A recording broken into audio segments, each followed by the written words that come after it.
All right, sadly, no mic today, but UFC 297, Strickland versus Dricus du Plessis finished last night, and boy, was it a roller coaster.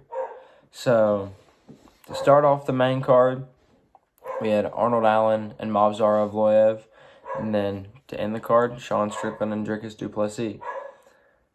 We got a lot to talk about, so get you some popcorn and stuff while you're at it. So, I was at B-Dubs watching the fights last night with my friends, and I was hyper-analyzing every little second of the entire fight, of every fight. Started off on the main card, Movsar Evloev versus Arnold Allen. So, noticed that Allen trying to keep it on the feet as much as he could, doing strong work in the first round on the feet against Evloev, and then Evloev started mixing in some takedowns and really started piling up on the takedowns, like one, bam, bam, bam on the takedowns on Arnold Allen. So I thought that secured the round pretty well for Evloev in that first round.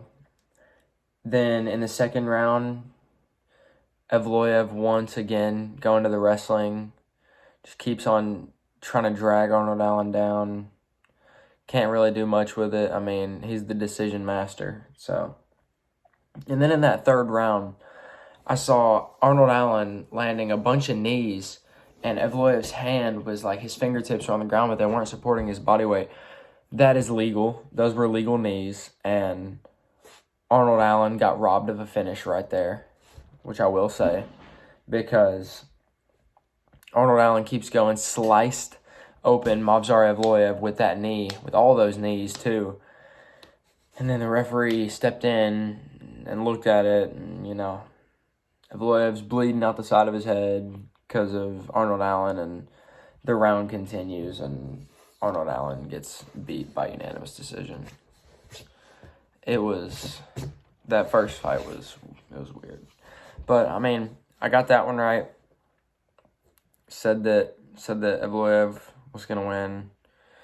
Thought maybe he could finish him. But, I mean, hey, still got that one right. So, 1 for 1 so far. Up the card, we got... Who was it? Up the card, we got Chris Curtis and Andre Barriault. So, Andre Barriault, Canadian guy. So, Canadian guy did not win tonight. None of the Canadian guys won tonight. And I'll talk about Mike Malott after this. I told y'all that Chris Curtis was going to use that boxing and work his way through Andre Barriault, and then that's what Chris Curtis did, man. He used them hands to go in there and get a split decision victory. Went in there, used his boxing, just kept going, just kept clipping Barriault just over and over and over.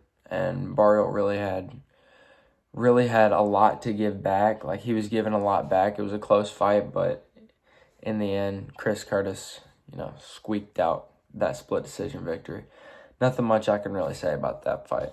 So, next fight, Neil Magny versus Mike Malott. And oh my lord, nobody saw this coming. Neil Magny, the man with the most decision wins in the UFC, coming up against a 10-1 prospect in Mike Malott. Magny as the plus 285 underdog at closing. Mike Malott as the minus 360 favorite. Neil Magny goes out there and TKOs Mike Malott with 15 seconds left of the fight.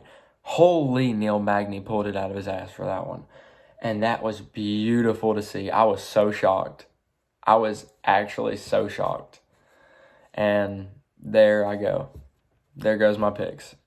Because my picks just don't work. None of the Canadians won on this card, which I thought was actually hilarious. It was so funny. But, dude, Neil Magny, how do you get finished by Neil Magny? Come on. Y'all have seen this guy. All right, up the card, Raquel Pennington versus Mayra Bueno Silva. Should not have been on the main card. this was a stinker. I'll tell you that. But Pennington pulling through with the striking, tired out Mayra Bueno Silva, just kept just inching at her and pushing her. And Mayra Bueno Silva was doing good on that grappling in the first round, and then after the first round, all Pennington. It was all Pennington. Mayra Bueno Silva was looking sloppy on the hands. I thought maybe Silva could go out there and get the submission, but Pennington went out there 49-46 and just put it on Mayra Bueno Silva. It was very slow-paced, very sloppy from Mayra Bueno Silva. I don't know why I picked Mayra Bueno Silva, just because she got a finish in her last fight. But that's that. New bantamweight champion, women's bantamweight champion, Raquel Pennington. Ladies and gentlemen, 2 for 2. And I go 2 for 3 on this next fight. Let's talk about this fight, because I have a lot to say about this fight. Sean Strickland versus Dricus du Plessis, the main event. I stayed hyper locked into this fight the entire time. Only time I took my eyes off of the screen was in between rounds. I had it. My scorecard, sitting in beat-ups, I scored the fight. Round 1, Strickland. Round 2, Strickland. Round 3, du Plessis. Round 4, du Plessis. And round 5, I scored for Strickland. So it was 2-2 going into that 5th round for sure. And just like Dana White said, he thought it was 2-2 going into the 5th, and he thought Strickland won the last round. I feel the exact same way. I was sitting in my chair waiting for them and knew. I was waiting for them to do it. I was hoping and praying that Strickland would squeeze out the win. I know that a bunch of jabs will get you high up on the scorecards, but unfortunately it wasn't enough this time.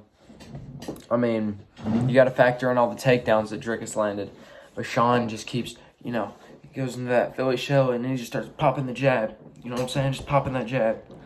And Dricus had nothing to show for that, because he just kept getting caught and his eye was swelling up at the end of the 2nd round. Sean just kept pushing the pace on Dricus, and Dricus would give it right back to him.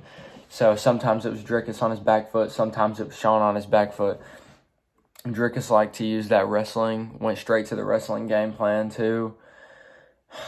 I mean, I thought he was going to take the back and sub him at one point. That's how crazy this fight got. Sean also using that teep kick as well, man.